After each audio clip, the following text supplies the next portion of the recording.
You remember that one time that the German military swept across Europe and almost destroyed Western civilization? Oh man, I really hope you do. Even if you don't, in today's historical tidbit, I'll be talking about how America's attempt to take out the German war machine helped shape America's post-World War II landscape. Specifically, we'll be talking about the important effects of the U.S. Strategic Bombing Survey.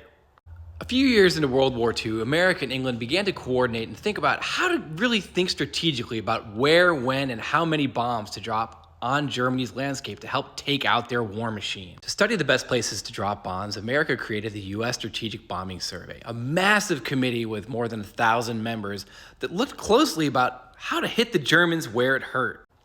This committee did all kinds of things, but one small subcommittee suggested that there was a special Achilles heel in the German war machine, and that was BBs.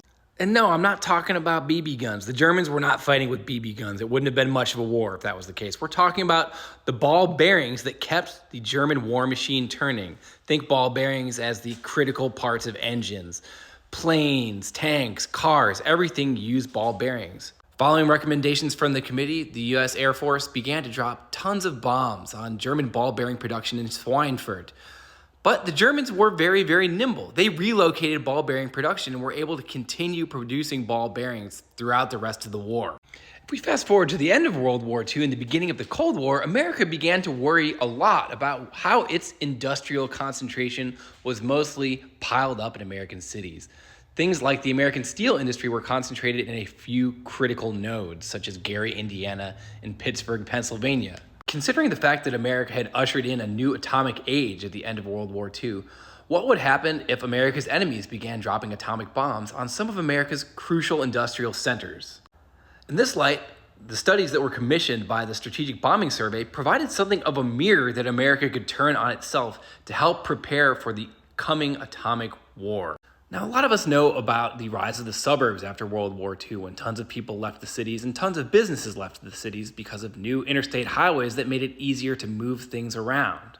Less of us know about the Guide to Urban Dispersal, a civil defense policy recommendation that helped create tax subsidies and all sorts of breaks for companies that wanted to relocate to new areas outside of industrial centers. Building on the lessons from the Strategic Bombing Committee, these policies helped usher in a new era of suburbanization and industrial dispersion in order to try to prevent the sorts of concerted attacks that America led against the German ball bearing industry during World War II. So this year, when you sit down with your family to watch A Christmas Story and think about Ralphie daydreaming about his ball bearings, remember the role that ball bearings played in World War II and how they may have helped reshape the American landscape in the post-World War II era.